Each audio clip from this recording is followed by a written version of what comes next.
Maoist party అగ్రనేతల వరుస లొంగుబాట్ల నేపథ్యంలోని కీలక పరిణామం చోటు చేసుకుంది. ఛత్తీస్గఢ్లోని బిజాపూర్ జిల్లాలో మావోయిస్టులు భద్రతా దళాలకు మధ్య భీకర ఎదురు కాల్పులు జరిగాయి. ఎన్కౌంటర్లో ఇప్పటి వరకు 4 మావోయిస్టులు మృతి చెందినట్లుగా తెలుస్తోంది. బస్తర్లో భద్రతా బలగాల కూంబింగ్ కొనసాగుతోంది.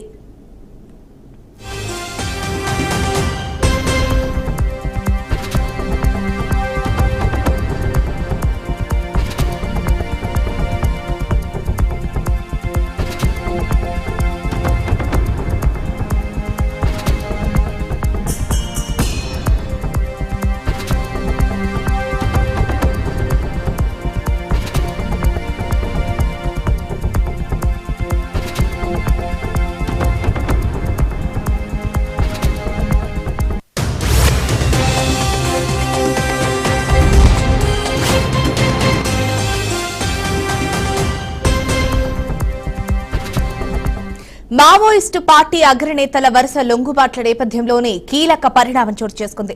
ఛత్తీస్గఢ్లోని బీజాపూర్ జిల్లాలో మావోయిస్టులు భద్రతా దళాలకు మధ్య భీకర ఎదురు కాల్పులు జరిగాయి. ఎన్కౌంటర్లో ఇప్పటి వరకు 4 మావోయిస్టులు మృతి చెందినట్లుగా తెలుస్తోంది. బస్తర్లో భద్రతా బలగాల కూంబింగ్ కొనసాగుతోంది.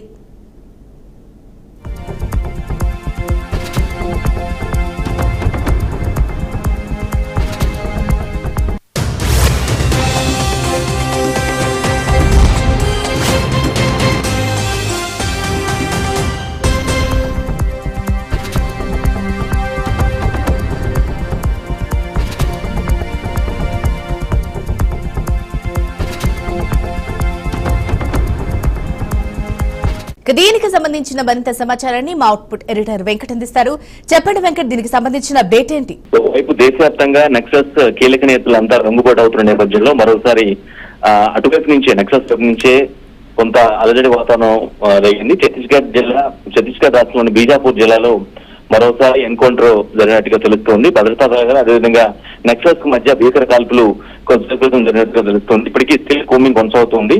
ఈ కాల్పులు ఫైరింగ్ లో అంటే జనరల్ గా ఎప్పుడైతే వీళ్ళు నక్సల్స్ ని పూర్తిగా ఎలిమినేట్ చేయాలి, ఉండకుండా చేయాలి, 2026 మార్చి 31 కల్లా నక్సల్స్ రహిత దేశంగా మార్చాలని ఏదైతే కేంద్ర హోంశాఖ పెట్టిన నిర్ణయం ఏదైతే ఉందో ఆ డిసిషన్కి అనుగుణంగా పోలీసులు ఆయా రాష్ట్రాల్లో పట్ల ఎక్కడైతే మావోయిస్ట్ ప్రభావం ఎక్కువ ఉంటుందో ఆయా ప్రాంతాల్లో ఎక్కువగా పోలీసులు మోహరింపజేసి కోమింగ్ జరుపుతూ ఉన్నారు. ఈ క్రమంలో వరుసగా 100 మంది ఎన్కౌంటర్స్ లో 100 మంది నక్సల్స్ చనిపోయారు. అట్ ది సేమ్ టైం ఎదురు కాల్పుల్లో పోలీసులు కూడా కొంతమంది చనిపోయిన పరిస్థితి.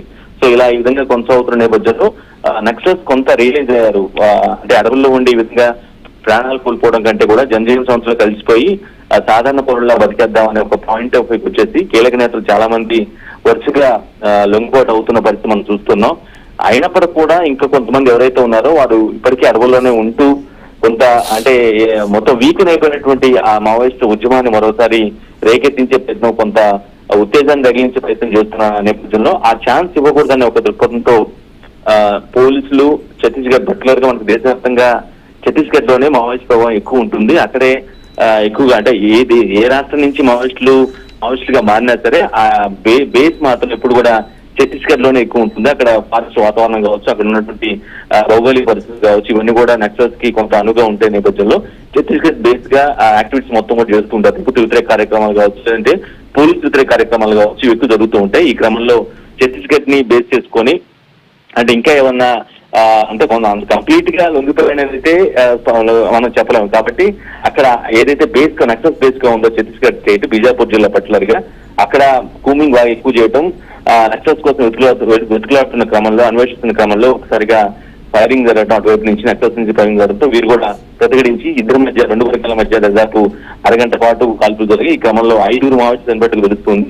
భద్రతా బలగాల నుంచి ఎటువంటి లాస్ లేదు. బట్ నక్సల్స్ మాత్రం చనిపోయారు. నక్సల్స్ ఒక 4 చనిపోయారు, చాలా మంది పారిపోయారు. వారి కోసం స్టిల్ బస్తర్ అంటే ఒక హాట్ బెడ్ గా ఉంటుంది. ఏది వీరికి నక్సల్స్ కి వారి కార్యక్రమాలకు ఎప్పుడు కూడా బస్తర్ ఏరియా ప్రముఖంగా అనిపిస్తుంది. బీజాపూర్ జిల్లాలో పట్ల బస్తర్ లో ఎక్కువగా వీరి యాక్టివిటీస్ ఉంటాయి కాబట్టి అక్కడ కూంబింగ్ ముమ్మరం చేస్తారు. ఖచ్చితంగా వైపౌట్ చేస్తాం, లేకుండా చేస్తామని పోలీసులు పట్టుదలగా ఉంటే నక్సల్స్ మాత్రం వీకెన్ అవుతున్నటువంటి ఈ ఉద్యమాన్ని ఎట్టి పరిస్థితుల్లో మనం తగ్గించకూడదు, మనం పెంచుకుంటూ పోవాలి అనే ఆ పాయింట్ ఆఫ్ వ్యూ వారు కూడా వాళ్ళ యాక్టివిటీస్ ని ఎక్కువ చేస్తున్న పరిస్థితి కనిపిస్తుంది. సో ఇప్పటికైతే అక్కడైతే స్టిల్ ఒక ఇంటెన్సిఫైడ్ వాతావరణం అయితే కొనసాగుతుంది. అంటే ఎప్పుడు మళ్ళీ ఎటువంటి కాల్పులు జరుగుతాయి, ఏ విధంగా ఫైర్ అవుతుంది, వీళ్ళు ఏ విధంగా ప్రతిఘటిస్తారనే వాతావరణం అయితే అక్కడ ఉంది Jhansi Rani. Right, thank you Venkat for the update.